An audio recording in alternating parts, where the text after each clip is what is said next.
کا راستہ بھول گیا۔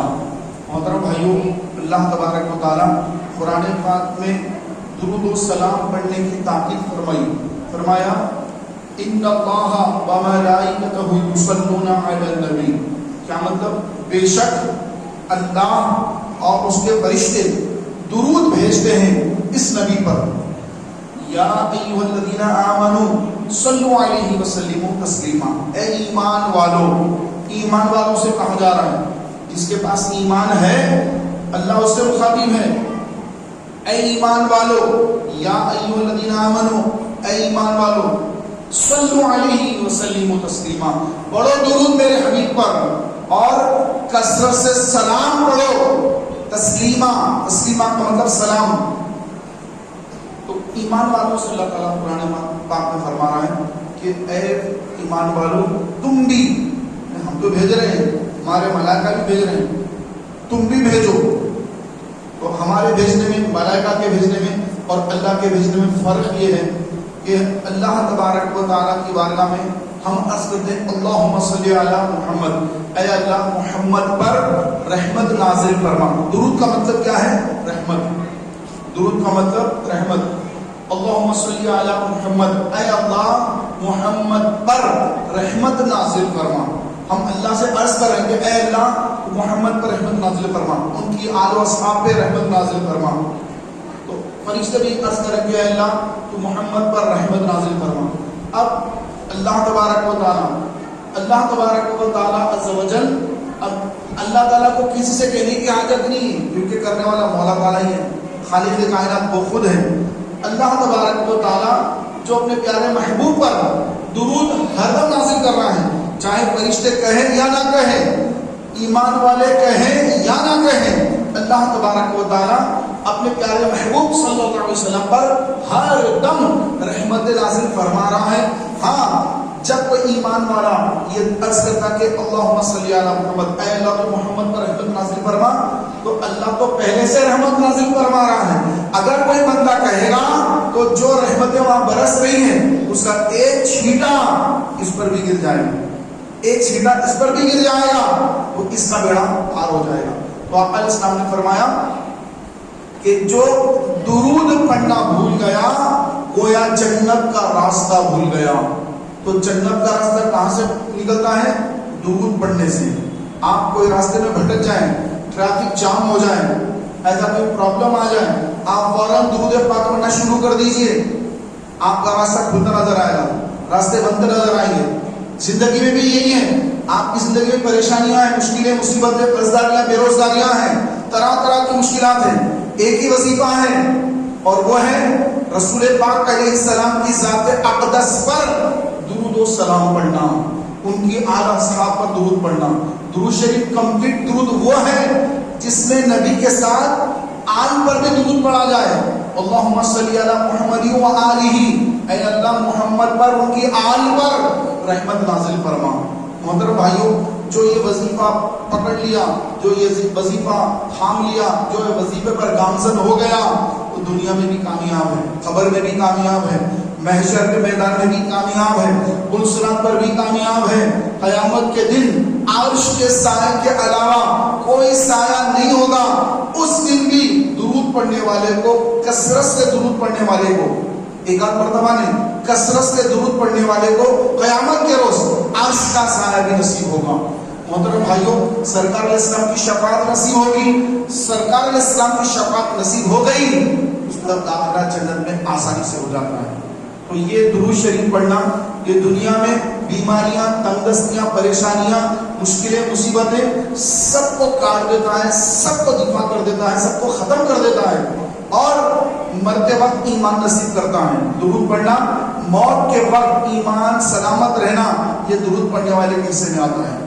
تو درود شریف کو اپنا معمول بنا لیجئے، کیونکہ یہ تو میلاد النبی صلی اللہ علیہ وسلم کا مہینہ ہے، یہ تو سرکار کی آمد کا مہینہ ہے، یہ تو ربیع المنور کا مہینہ ہے، ربیع نور کا مہینہ ہے، یہ آقا علیہ السلام کی آمد کا مہینہ ہے۔ اس مہینے میں اور زیادہ کثرت سے درود پڑھیں، روزانہ درود پڑھیں، اپنے گھروں میں درود درود پاک کے دسترخوان بچھا کر اپنے بچوں کو بٹھا کر ان سے درود پڑھوائیں اور وہاں پر فیرنی شیرنی مٹھائی رکھ کر فاتحہ دلائیں اور بتائیں کہ بیٹے ہم جو درود پڑھ رہے ہیں اور یہ سارا درود ہم اپنے آقا و مولا محمد رسول اللہ صلی اللہ علیہ وآلہ وسلم کی بارگاہ میں پیش کر رہے ہیں. فاتحہ پڑھ کر ہم یہ شیرنی سرکار صلی اللہ علیہ وسلم کی نظر کر رہے ہیں اور اس کے بعد پھر وہ شیرنی بچوں میں تقسیم کر دیں, اس میں بھی برکت ہوگی. بچوں کو فاتحہ بھی معلوم ہوگا, درود بھی معلوم ہوگا. بچے ہمارے فاتحہ درود والے رہیں گے, کبھی گمراہ نہیں ہوں گے, کبھی بھٹکیں گے نہیں, کبھی بداخلہ نہیں ہوں گے, کبھی گستاخ رسول نہیں ہوں گے, کبھی گستاخ صحابہ, گستاخ اولیاء, گستاخ اہل بیت کبھی نہیں ہوں گے, بلکہ درود پاک پڑھنے والے کو اللہ تبارک و تعالی ہر قسم کی گمراہیت سے بچا لیتا ہے. آقا علیہ الصلوۃ والسلام اس کی مدد فرماتے ہیں. فرمایا گیا ایک صحابی آئے, عرض کی یا رسول اللہ صلی اللہ علیہ وسلم میں نماز روز اور قرآن کے بعد ذکر کرتا ہوں, تو ذکر میں کئی ذکر کرتا ہوں, درود بھی پڑھتا ہوں, تو 1/3 حصہ یعنی 1/3 حصہ مثلا 3 گھنٹے ذکر کرتے ہیں تو 1 گھنٹہ درود پڑھتے ہیں اور 2 گھنٹے الگ ذکر کرتے ہیں, کوئی سبحان اللہ کا, کوئی الحمدللہ کا, الگ الگ ذکر کرتے ہیں. آقا علیہ السلام نے فرمایا ٹھیک ہے, لیکن اگر درود کا وقت اگر تو بڑھا لے گا تو تیرے لیے اور بہتر ہوگا. انہوں نے عرض کیا رسول اللہ میں آدھا وقت آپ پر درود پڑھوں گا اور آدھے وقت میں دوسرے ذکر و اذکار کروں گا. آقا نے فرمایا ہاں یہ بھی ٹھیک ہے, لیکن اگر تو درود کو اور بڑھا لے گا تو تیرے لیے سرکار کے لیے نہیں, تیرے لیے بہتر ہی ہوگا. انہوں نے عرض کیا رسول اللہ میں اپنا سارا وقت آپ پر درود پاک ہی پڑھتا رہوں گا, کوئی دوسرا ذکر کروں گا ہی نہیں, آپ پر درود پاک ہی پڑھتا رہوں گا. تو آقا علیہ السلام نے فرمایا کہ اگر تو ایسا کرے گا تو اللہ تعالیٰ تیرے دنیاوی اور اخروی تمام کاموں کو بنا دے گا. سبحان اللہ سبحان اللہ. محترم بھائیوں, نبی کریم علیہ السلام پر درود پڑھنے والے کو دنیا میں بھی اور آخرت میں بھی, آقا فرماتے ہیں دنیا اور آخرت میں ہر جگہ اللہ تجھے کامیاب کر دے گا. تو کامیابی کہاں ہے؟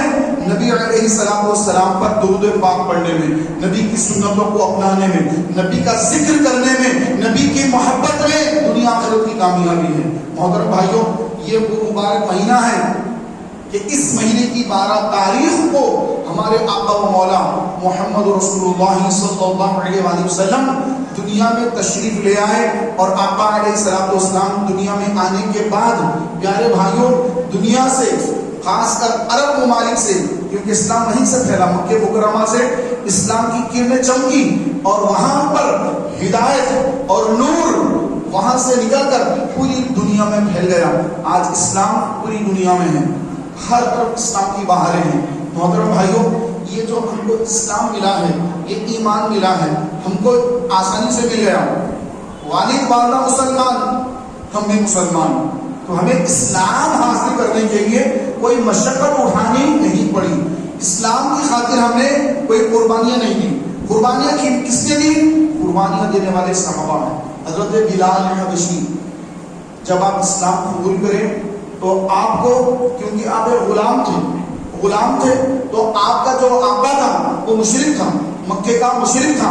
اسلام لانے کے مقدس جرم میں وہ ان کو مارتا, پیٹتا اور ان کو تپتی ریت پر ان کا کرتا اتار کر, جسم ننگا ہے, پیٹ ننگی ہے, اور ان کو چت لٹا کر اس پر بھاری بھرکم پتھر ان کے سینے پہ رکھ دیتا. لیکن آپ کی زبان سے نکلتا احد احد احد, یہ نہیں خاموش نہیں ہو جاتے, بلکہ آپ کا جذبہ توحید اور بڑھ جاتا. کہتے احد یعنی میں لات عزا حبل یغوث جتنے زمانے کے بت تھے سب کا انکار کرتا ہوں اور ایک اللہ کا اعلان کر رہا ہوں جو میرے نبی نے کلمہ پڑھایا ہے. احد, اللہ ایک ہے. احد احد, تو یہ ان کا جو آپ کا سردار تھا, جس نے آپ کو خریدا ہوا تھا, جو آپ کا سردار تھا, وہ ظالم